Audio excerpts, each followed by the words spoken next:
what you heard, better act like you know. It's the Premium Pete Show. Internets, welcome back to another episode of the Premium Pete Show. Sitting here with the legend, the man, the myth, producer extraordinaire. I mean, the comeback kid. I mean, have you been called the comeback kid? Not yet. Okay, well, let's name that. Besides Scott Storch, which is your original name, have you ever had any other AKs?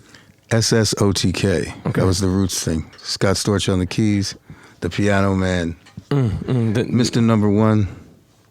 A couple. Listen, AKs are beautiful. Internet, Scott Storch is in the building. Thanks for being here, man. Thank you, brother. First off, shouts to my brother Steve LaBelle. He's been a big supporter of me for years. I love what he's doing with you. I love. I was at the screening the other night of the Vivo, documentary on you. Thank you for coming out. Of course, it was beautiful. We had popcorn. They had, Merlot. I was drinking Merlot. Merlot? Yeah, fancy shit, man, Forget about it. But, it's beautiful to see. For me, like, I look at it like I'm a person who made comebacks. There's a lot of people who make comebacks, whether you're down and out, through drugs, whether you're down and out through, jail or just making, just turning your life around. That's one of the most beautiful things. Like people, like a second chance is really amazing. When you think about some of the dark days, does that inspire you today, like where you are now? Like to think about you're not in that same place anymore? Yeah, and you know what? It's all the luxuries that I took for granted before, now like coming back and you really appreciate things. Like, just looking out my view at my house and just, Sure. just incredible things, man.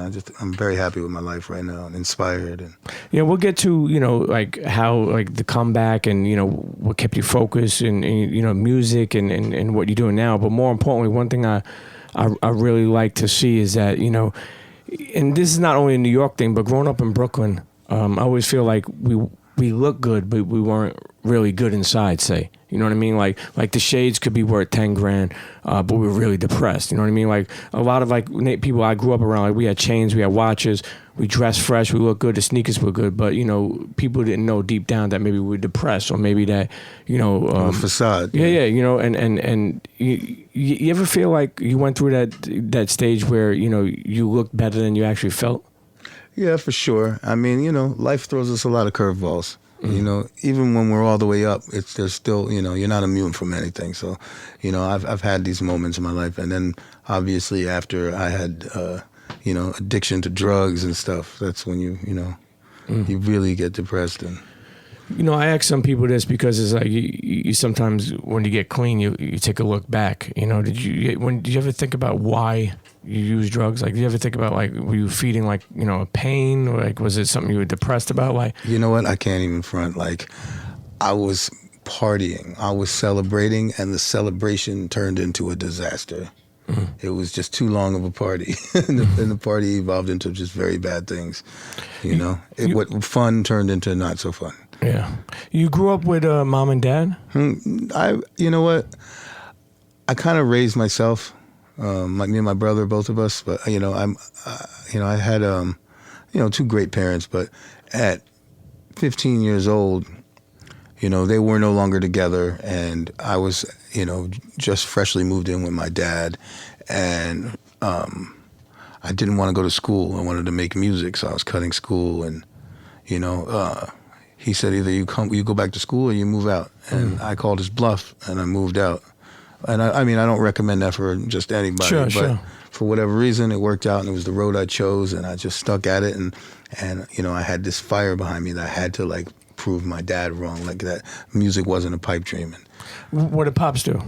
He was a court reporter. Okay. Yeah. Nice. Stenographer. Okay. And so from the Bronx. So they invested in his hands. Yeah. Insurance, don't they put insurance on hands on your stenographer? Yeah.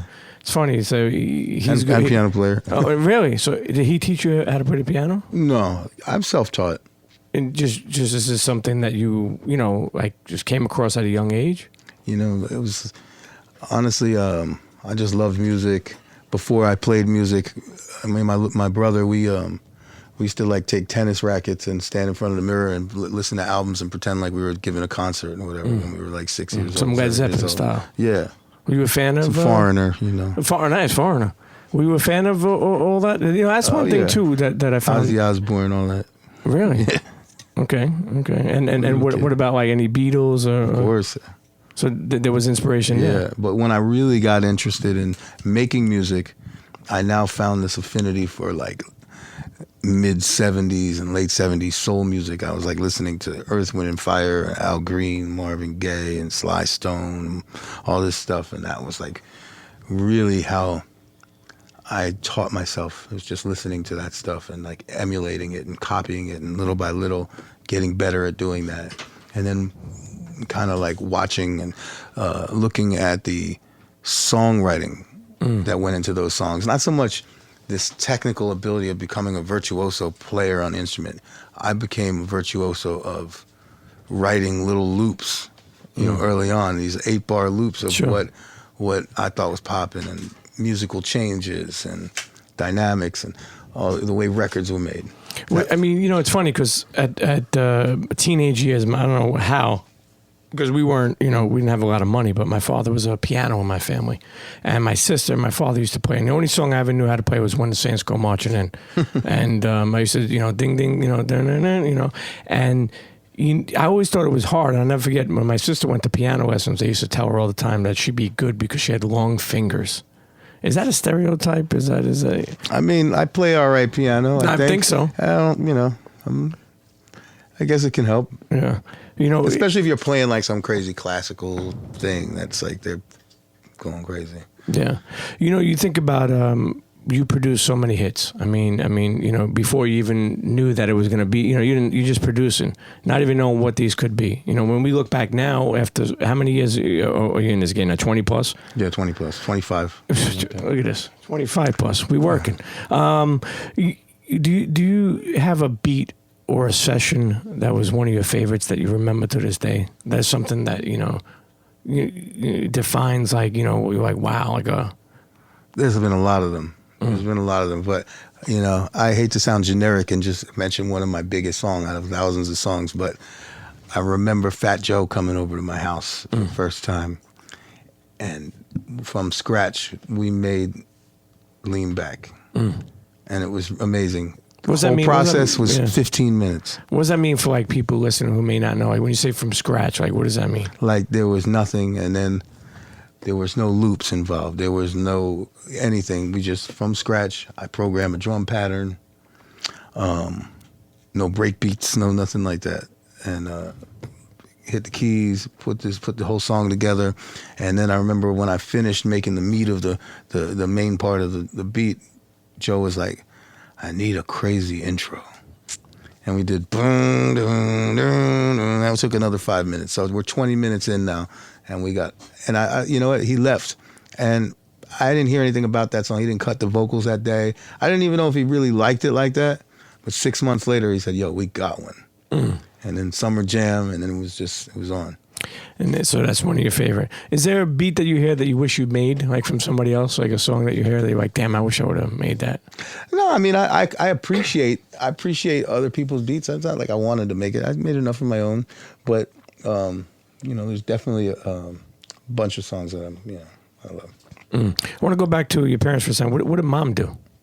My mom was a singer for a while when she was a kid, but she was just a housewife. She made good food. What she make around the house? She made some manicotti. Get out of it. She didn't make no manicotti. Of course. Yeah, really? Yeah. Nice. Manigot. Okay, there you go. You say it better. I ask this to a lot of people because it's really, really serious. When parents divorce, it sometimes or most of the times affects the kid. And it could be even at a later age, sometimes a young age, just growing up. No, it definitely happened to me. Yeah. It's weird. I haven't really had too many ailments in my life other than the drug addiction. But I remember when my parents separated, I was unable to hold food down for like 4 months or something. Like my stomach had issues or whatever. And it's crazy. It did affect me. Did you ever anxiety and shit? Did you ever get a chance to go to therapy or talk about anything like just from being through so much? No. I know it sounds to some people, and especially I think we're almost the same age around. Like going to a therapist is kind of like I don't need to pay somebody to do that, but sometimes we're bottled to have so much stuff in, and just to.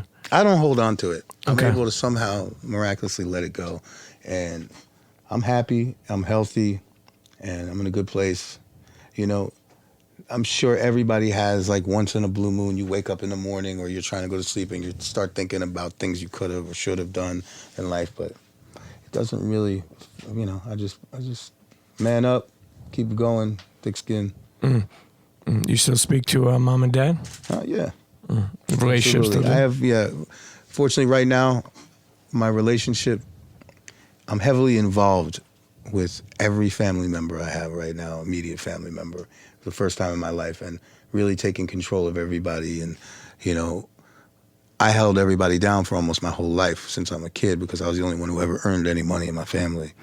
And, you know, being absent from that and being a drug addict for a while was, you know, I had to take a hiatus from that role. Sure. And it feels great to be back and making sure everybody's great and taking care of everybody.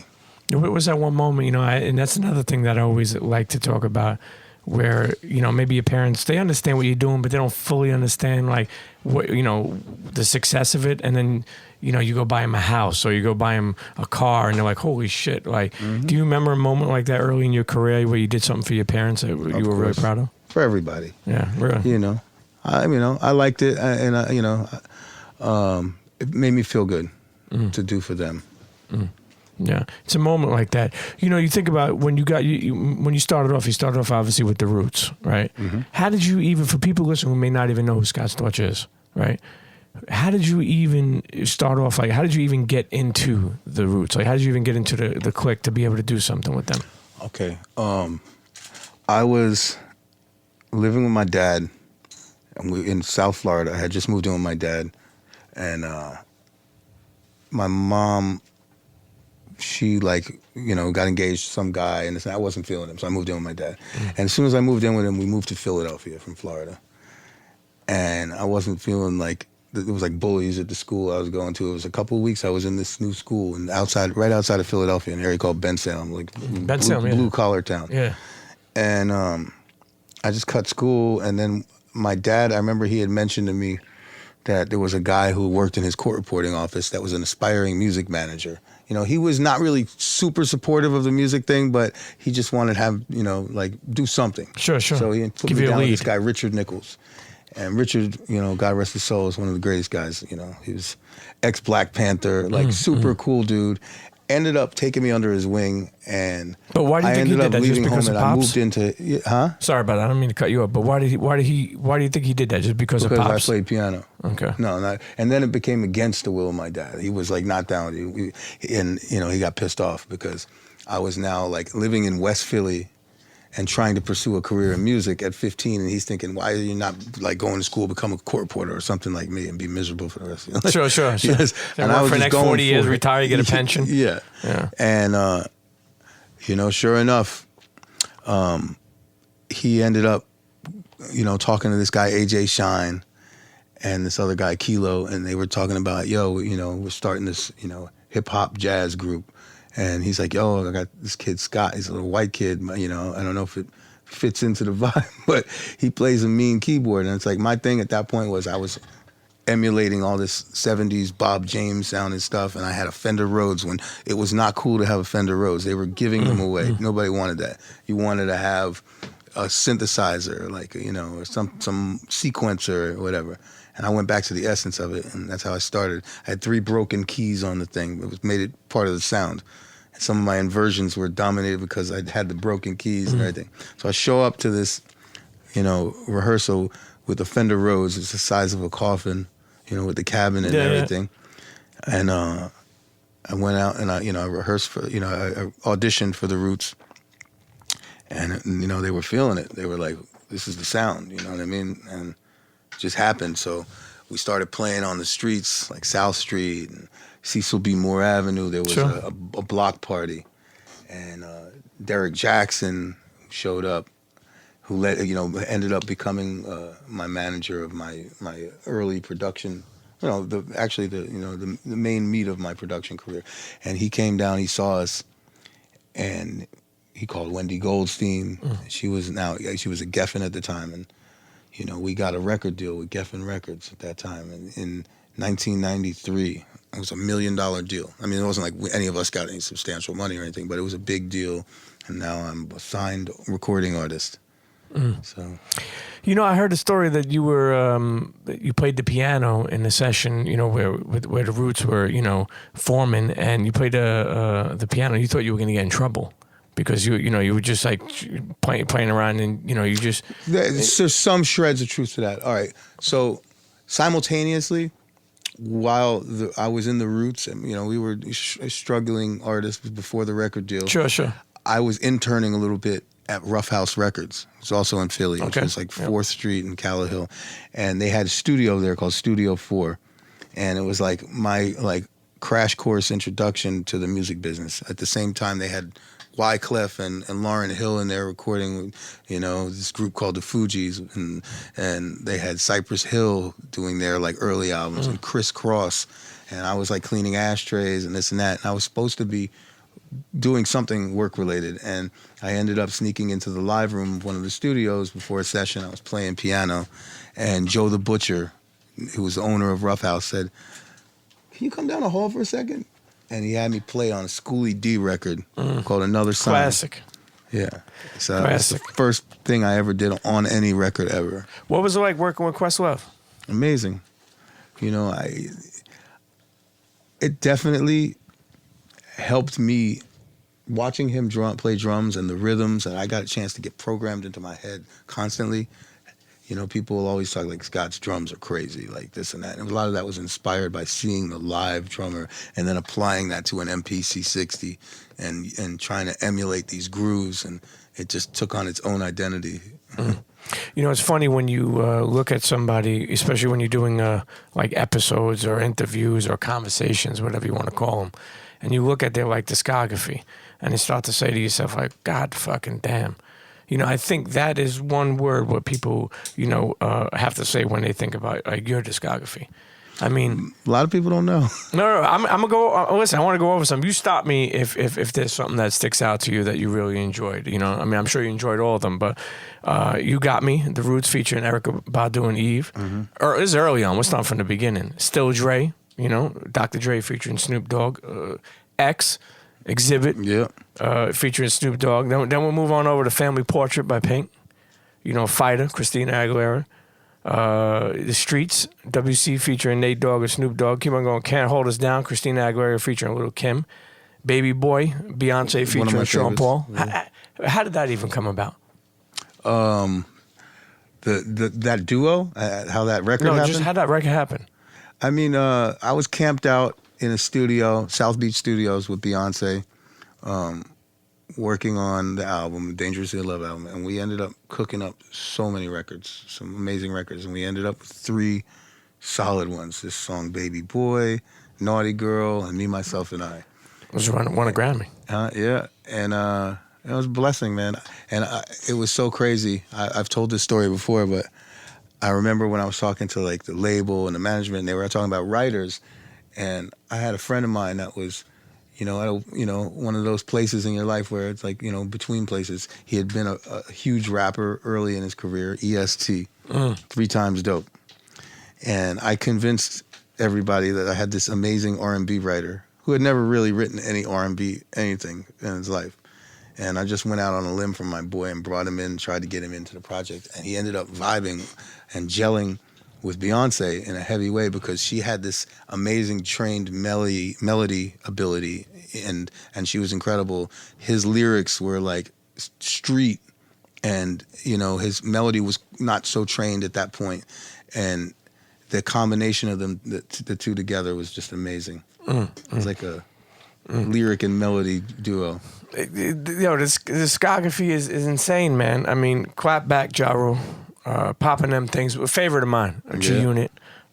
Just with Buck. Okay. Amazing guy. Yeah, he was in this room. I came up here a couple of years ago. Bun did a verse on a track. He was up here. 16,000 blunts rolling around. Speaking of which. Yeah, we'll do that in the break. We did Me, Myself. Naughty Girl, Beyonce. Let Me Love You. Yo, that's, what's so crazy? Let Me Love You by Mario. Because it's like when you look up Let Me Love You, I think Justin Bieber comes up now. Yeah. Like surpassed the track. But Let Me Love You by Mario was like, for me, like, I mean, I've dedicated that to girls. I was like, you know what I mean? Like, I sent them a It track. was an important record. At the time, it was the longest running #1 song ever to date. And it was a special record. And it was me and Neo created that record, and my friend Cam. But yeah, like. But why I'm surprised Neo didn't want to, like, you know what I mean? Like, how did Mario come in the mix? I mean, we were writing. Neo wasn't quite an artist yet. He was a writer, and I was working with Mario. I mean, it was something through the label. There's an interesting story about that song. That song almost didn't happen. I remember, I made the record, and Larry Jackson thought it was a smash, and I thought it was a smash, and Mario thought it was a smash. So we marched it up to RCA at the time, and we took a meeting with Clive Davis.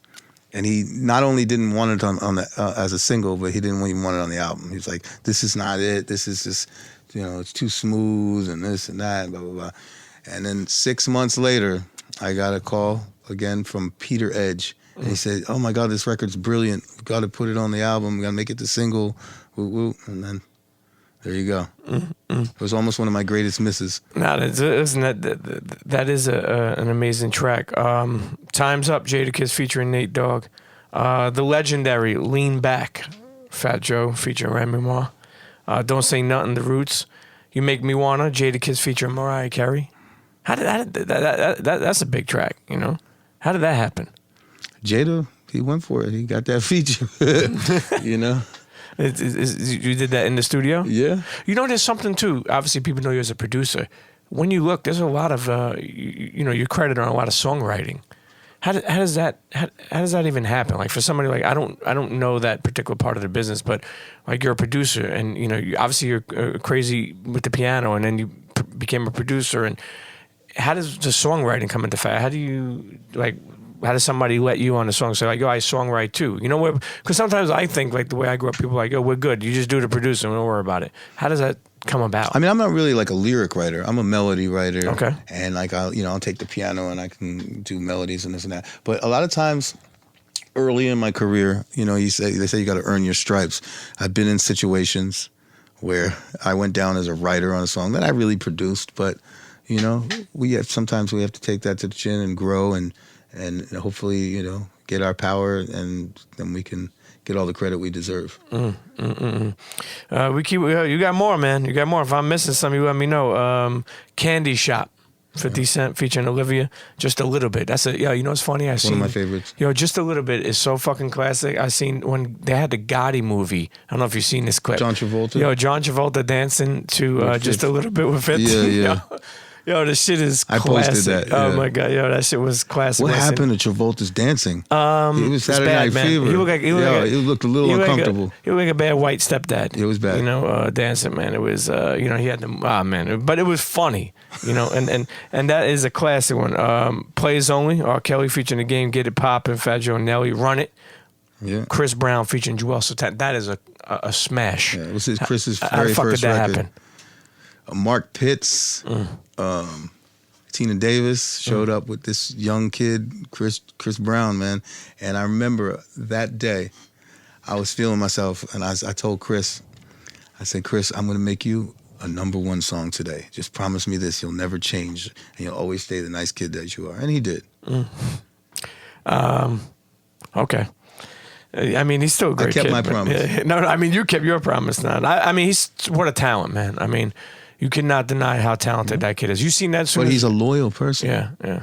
Like, he's one of the few people. What do you mean by when you say like, you know, the ones that didn't disappear and walk away from me. Like, when I was in, no matter what condition I was in, if I would send Chris Brown a record, no matter what, even if it was the worst beat in the world, he would cut something and send it back to me and tell me to use it for whatever I wanted to. That's real. You know, watching that Vivo film, you said something there that really stuck out to me. I'm a very heartfelt dude with people that I fuck with. And when you said that, you know, you made people a lot of money and they turned their backs on you. And at the end of the day, people could say, well, they don't know you nothing. But then you said something. They were like, but people didn't take the time to call me or even say, like, yo, how can I help you? Or like, yo, Scott, man, I know I seen you ain't doing right. You know, let me come and have dinner with you. Or let me, like, people just, sometimes I think they don't know. They just see people explode and you know, without even helping, man. When you said that shit, it really sat with me because I was like, people, you know. But a lot of people they got what they needed, and that was it. If there's no hot beats coming from him right now, I don't need him. That's what people, you know.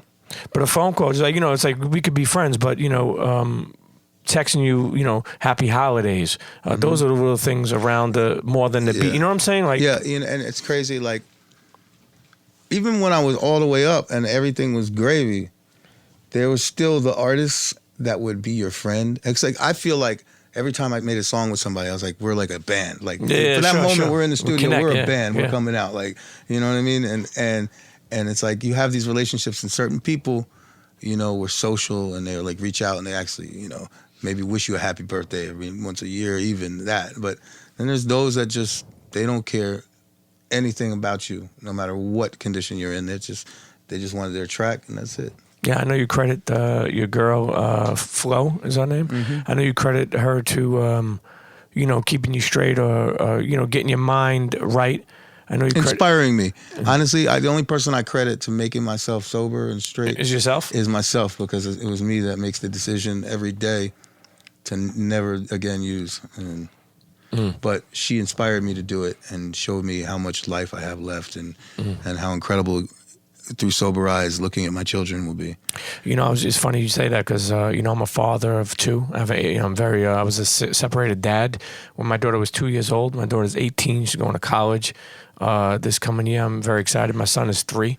But I've always put into life this mantra: presence over presence, meaning the presence in your kid's life will mean more than any gift you ever give them. You know, even like somebody like Lil Boozy, I got a lot of love for Lil Boozy. When we sat down with him one time, he said, you know, my kids were good, you know, even when I was away, they had iPads and stuff, and they had this. I was like, yeah, but they didn't have you.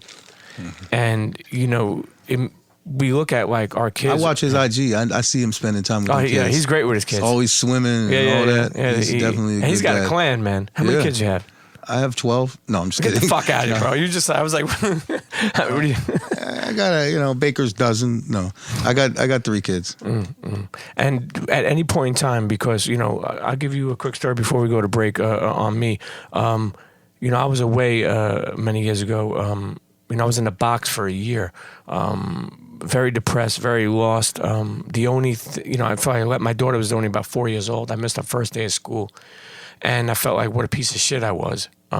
And I used to look at her picture, and she made me, you know, say like, yo, when I come home, I'm not doing anything illegal. I'm going straight. You know, how did your kids, like, in your mind, like when you were on like your brink of like getting clean, were they the inspiration? Because I feel like for sure you need something like that. Yeah. And you know, and just abusing the God-given talent and not, you know, making the best music that I can make, and it's just like such a waste, you know. So no, the saddest thing is in life is wasted talent. Word to the Bronx Tale, but we're still moving and grooving. Let's go to a quick break. I want to get into Coco Nugs. I want to get into the rest of your discography. I want to push this Vivo doc that I love. I really think it could have been longer, man. I mean, I love it. I'm like, damn, I want to see like a part 2. You know, internet's don't go nowhere. We're sitting here with the one and only, the legendary Scott Storch. Forget about it. Forget right about it. Internet, when the legendary Prodigy passed away last year after being hospitalized for sickle cell anemia, we were all shocked, and it was an upsetting moment for hip hop, for his family, for everybody.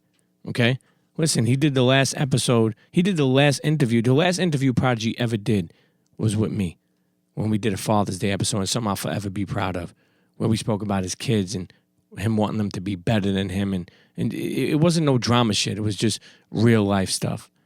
And I'll tell you one thing, man. I couldn't be more excited to announce they have a new podcast called The Realness from WNYC Studios. It takes you inside Prodigy's life and music using never-before-heard audio tape. It's called The Realness. The Realness will introduce you to the person behind the rhymes that hid from years of excruciating pain. The Realness is a podcast that goes behind Prodigy's music to reveal his lifelong struggle against his own body and how that struggle informed his lyrics and fueled his success. Internets, listen and subscribe to The Realness wherever you get your podcasts. Learn more at therealness.org, okay? And one time for our brother Prodigy, rest in paradise Until the next time I see you, my brother. Blessings. Check out that podcast. Cheer. Yo, check this out, man. It's Prodigy from the infamous Mobb Deep, the head nigga in charge, HNIC. You know what I'm saying? Repping that Queens, New York. Chilling, man, right now, man. Just kicking it, you know what I mean, with my homie Premium Pete. And this is the Premium Pete Show.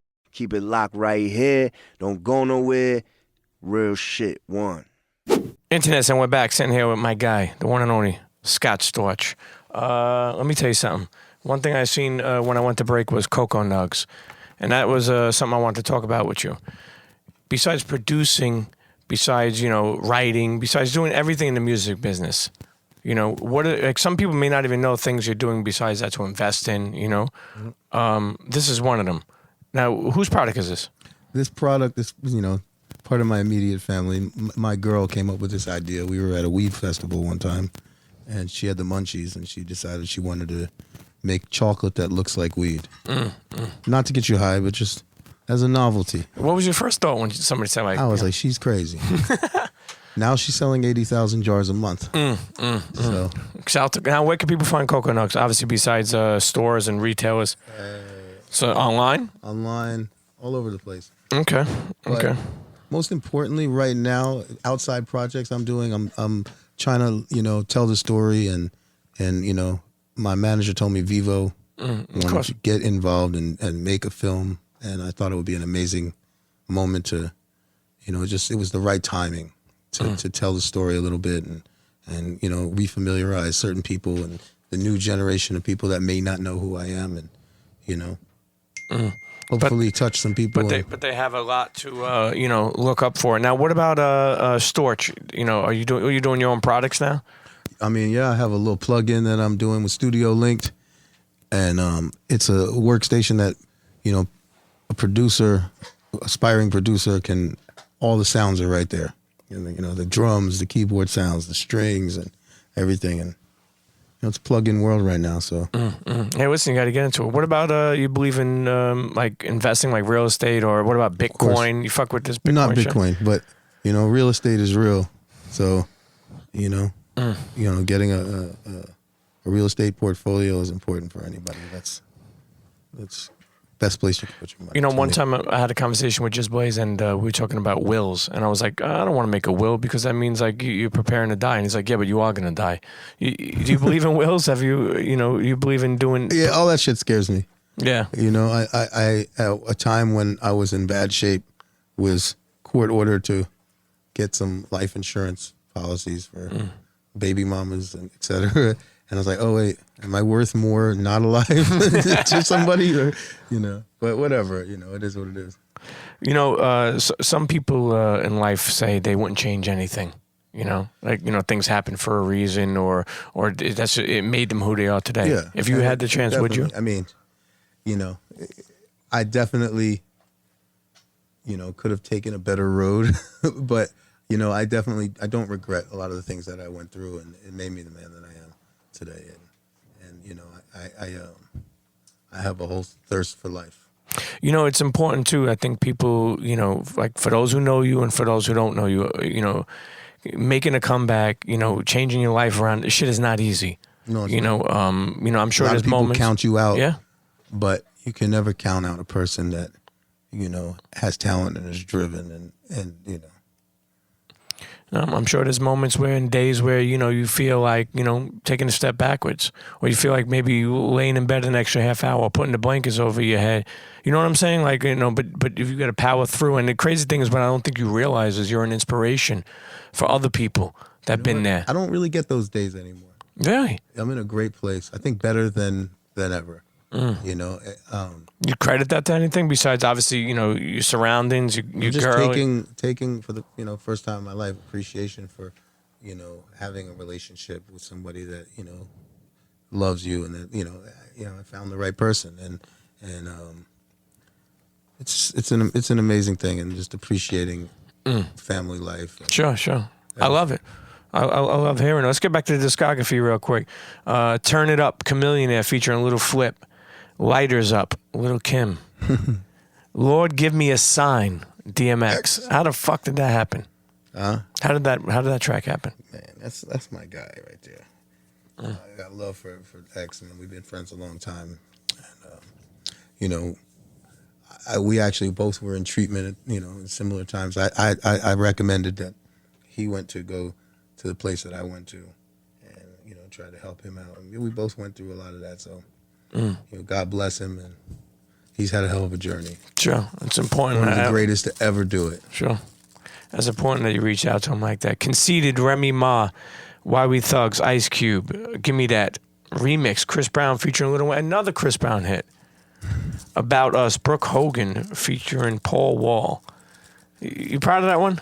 Not so much, but I remember I got cornered at a club one time at Mansion, my boys' club that was just here, Chris.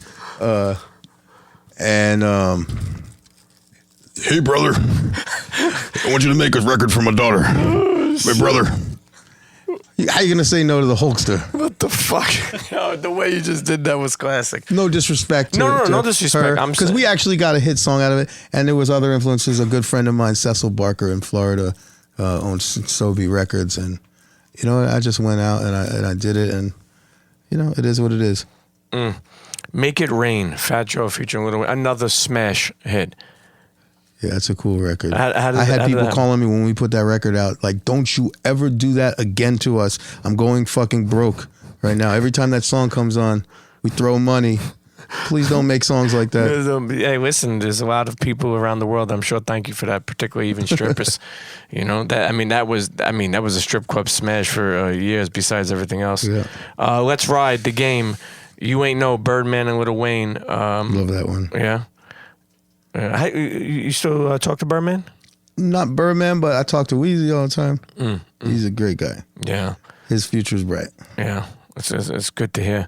Lock You Down, Maya featuring Lil Wayne. That was me and Pooh Bear. What's up with Pooh Bear, man? He's out there killing it, taking over the world. Talented individual. Amazing. You have any other producers that inspired you over the game, you know, over the years? I mean, Timbaland, Dre, you know, Kanye, Blaze. There's certain ones that, you know, definitely.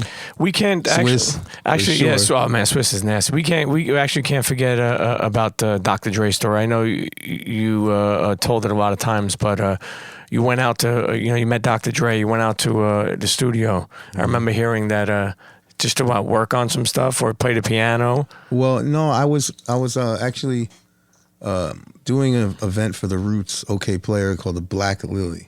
And it was like a women in music series. I was like the keyboard player for it. It was my first time in California. And this girl I knew from Philly, Eve, ran up to me. I hadn't seen her in a while. And I was like, she's in LA. I'm like, what are you doing here? She's like, I got signed to Dr. Dre. And she showed love because I was always, you know, gave her music and I was cool with her. I was always respectful to her. And she remembered and she blessed me. It was nobody else that she let in Dre's doors except me. And she told Dre to listen to me.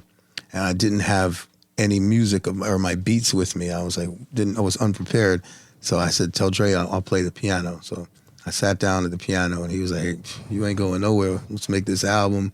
I had a room key for a ill hotel and like 10 grand. Like it was like, what, the next day? That day. Oh, that day. Yeah, within an hour of meeting him. Yeah, that's classic. I think the next day. The next day we made a song called Big Egos. And that was the day after that. The next day we made a song. We finished. I helped him finish this song for this new artist, this guy Marshall Mathers. Slim Shady. It was called Just the Two of Us. And, what was your first thoughts when you met Eminem? It was cool, man. He was talented, genius walking in the room. Yeah. Yeah. Did you see it early on? He didn't have the blonde hair yet, nothing. It was like he had dark hair, and he was just like a cool guy. Came in. I wasn't expecting it to be a white dude that came in the room when Dre was like, I got one of the illest rappers coming in. This kid's incredible. So I was like, oh, okay. You know, it's another guy who, you know, obviously made an album called Recovery. You know, has been clean for so long, changed his life around. Yeah. You know, you ever get a chance to speak to him about recovery? No, I haven't. I haven't. I want to.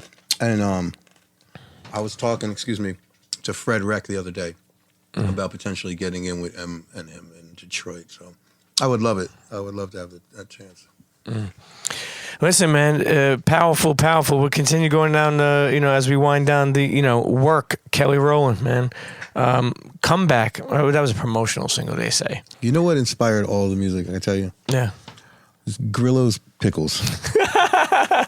They're just incredible. It's the ultimate in the Dill experience. Hey, listen, I'm glad I put you on because this kid has a similar, came from the bottom. It's funny. This kid, why I love him so much, was selling 2 spears for $1 in the street out of a wooden pickle cart. And now he's got people them laughed all at over him. the world. People laughed at him. The health department God bless him. The health department gave him what's that called? Like a permit for free, like for the first month. So you're not going to last out here anyway. Listen, I tell everybody this, that life is only going to take you as far as your imagination will let you. You have to believe in yourself and what you can do, and not listen to what people tell you can't do.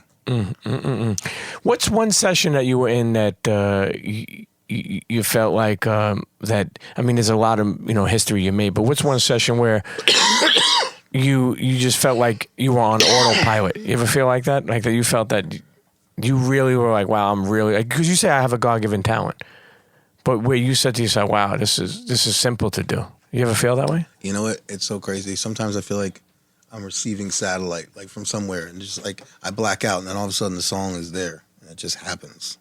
It's crazy. So, what's some up and coming artists that you really like? That I know you're working with. I know Steve seen with NBA YoungBoy.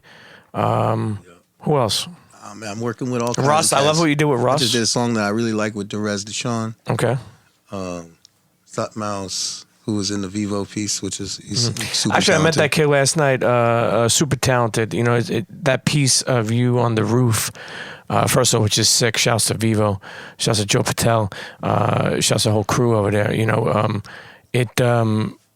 When that kid, it seemed organic. It seemed authentic.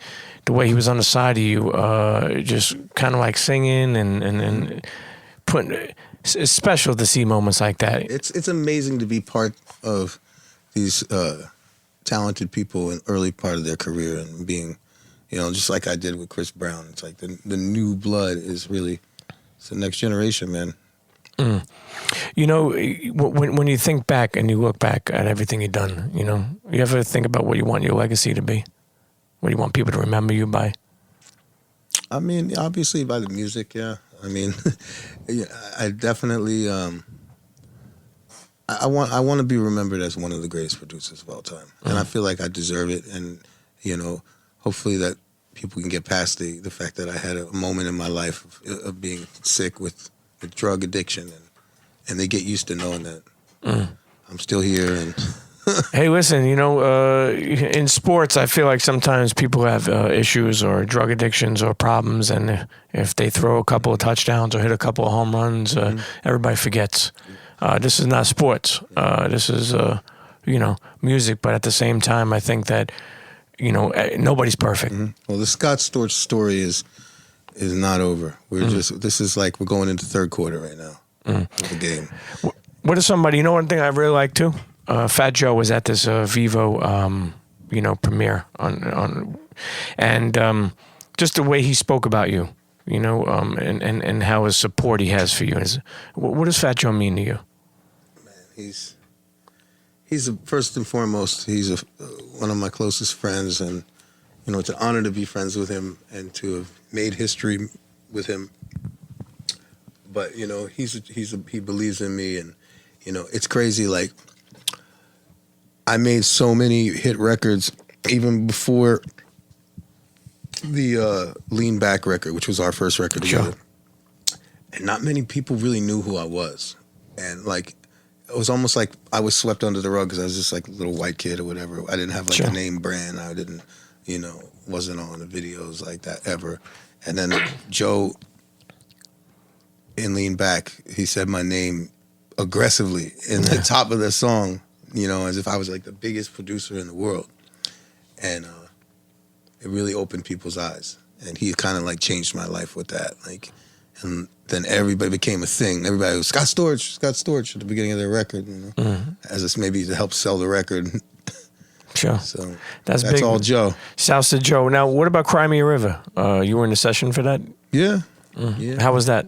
It was cool. I remember me and Tim, we were at Westlake Studios, and my memory of that session is sitting, they had like a little kind of booth, like a little piano room off to the side, and I set up the Rhodes in there, and I remember Justin was leaning over the Rhodes and just humming melodies, and the do-do-do-do, the little keyboard line came, and it was amazing. Timbaland added his sonics to it. Sure. It's just Genius. a recipe for success. What about working with Alicia Keys?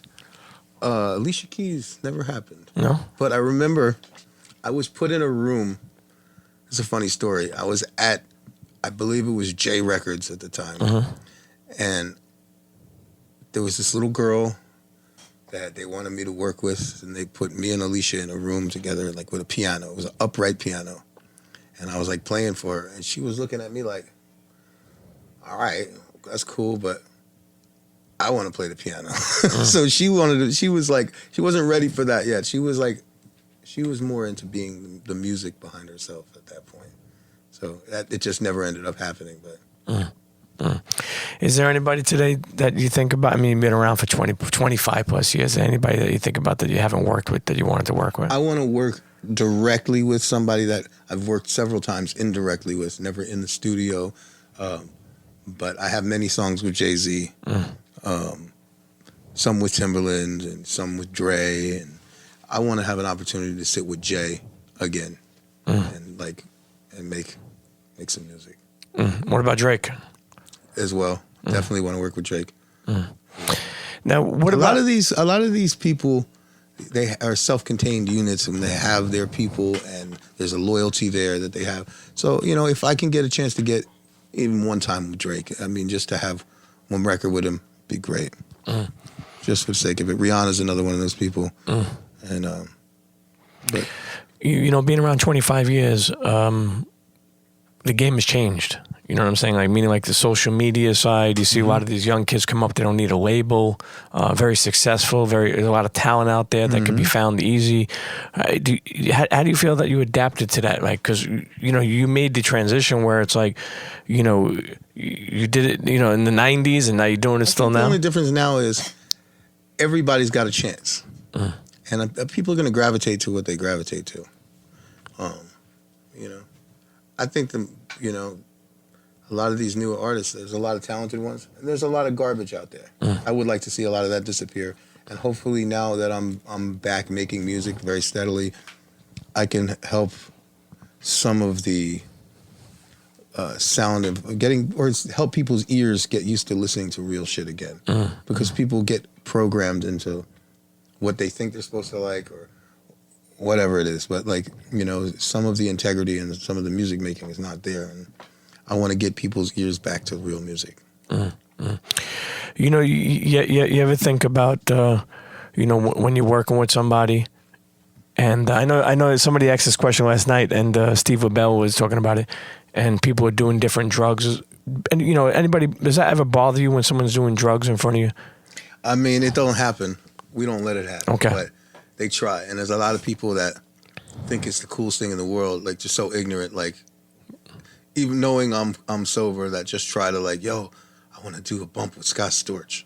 You know what I mean? It's ignorant, but I got a good crew around me. So we're not with the bullshit. I love the crew. Listen, as we continue to wind down, you made a lot of money. And you spent a lot of money. For somebody listening that wants to go down that road of success, what's some things they should do as they make their money? What's some advice you have for people with money? Because sometimes money's overrated. People want it, love it, but they need to know how to manage it. Yeah. I mean, you should use money to buy your freedom and buy your, ability to, provide for the rest of your life, not for the moment. People have to realize that anything can happen in life, and what seems like a career that's making you this crazy amount of money now might not be down the road. So save for the rainy days. And any up and coming producers listening to this, or anybody going through an addiction, going through a problem, and trying to kick the habit, what's some advice you have for them? stop doing drugs. Smoke weed. So, and it doesn't end. There's no happy sushi. ending. Yeah. Don't abuse anything. You know, you can abuse anything in this life, and it can affect you. If you drink too many sodas, if you know, Sure. it is. Yeah. Too many Cokes, too many Pepsis, no Too good. many chocolate bars. What's the craziest weekend party you ever throw? Weekend or Yeah. just week? Fucking. All right, give me the week. The week. I mean, there's a whole bunch of them. There's been a whole bunch of them. I mean, I used to have 800,000 people at my parties in my house, and it was nothing. All day. Like, Unplanned after. Was it chefs there? Or was sometimes yeah. Was there Breakfasts usually late night events, but you know there was debauchery. Do you remember the like? Is there something that you spent money on that you said was a stupid like I should have never spent? Is there anything you regret spending money on? You know what? Some people have a car collection or a jewelry collection or this, or they might could buy a boat. I had an everything collection. There wasn't something that, I mean, I was buying the stupidest shit in the world. I one time couldn't think of something to buy. So I went and bought a set of perfume bottles that were covered in diamonds, multicolored diamonds. It's like $800,000. It was like 4 little bottles for perfume. What was it, jupe? And I remember they were sitting on my bathroom sink, and some broad knocked one over and just destroyed it in like 2 seconds. Yeah, I was just like, what's the matter with her? Yeah, I mean, I'm just saying, like, you know, it was nonsense. I had collections of like crystal figurines. Collections, I had, you know, boat collection, But how did you learn about, like, you know what I mean? Because you have, like, that's one thing. People can say you spent money. People can say Scott Storch does that. You made money.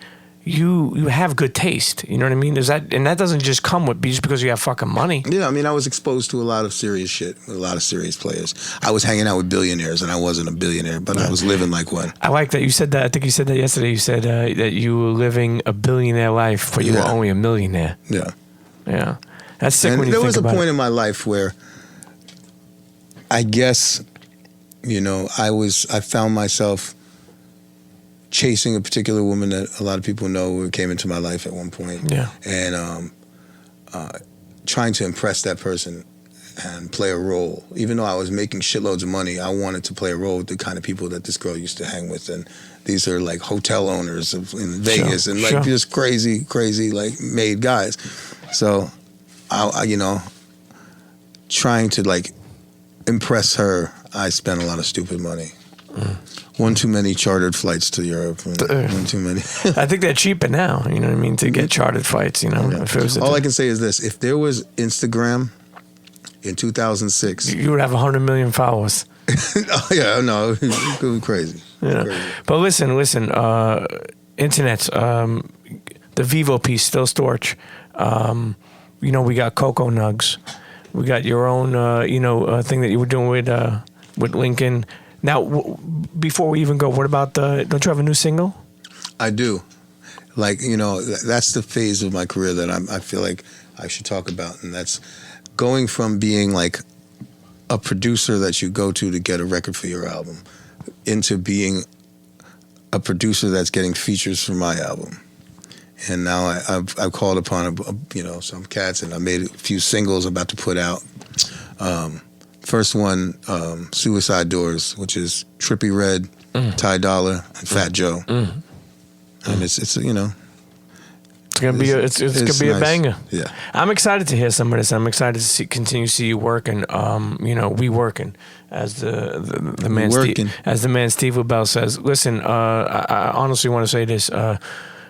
Just your comeback is special, you know, and you know. Thank you, appreciate it. It means a lot, you know what I mean. To like I said, you're inspiring people without even knowing, you know, that you could change your life around. And you know, I don't want you to ever think like that's a proud moment what you're doing right now, and you know, and I'm excited for that. I can hold my head up again. Oh, forget it. Listen, and let, you know, when I ever get rich, if I do, and I want to buy a car, what is your advice? What car should I fucking buy? Probably a Tesla. A Tesla? Because all the other ones are going to be obsolete soon. Okay. I highly recommend it. Is there a certain Tesla that I should buy? I don't know. I don't have one. I drive a Ferrari. Elon Musk, get Storch a fucking a Tesla tomorrow. Internet's the one and only Scott Storch. Peace. See you next episode. Internets, if you enjoyed that episode, I want you to email me at thepremiumpeachshow@gmail.com. Again, that's email is thepremiumpeachshow@gmail.com. Let me know what you thought. And listen, all my advertisers out there, all my big businesses, my small businesses, whoever, a friend, a store, you want to advertise on The Premium Pete Show? Email me at thepremiumpeachshow@gmail.com and let's get working. Okay? Make sure you subscribe, rate, leave a comment on all streaming platforms of the podcast. Tell a friend to tell a friend, and we'll see you next episode. Cheer.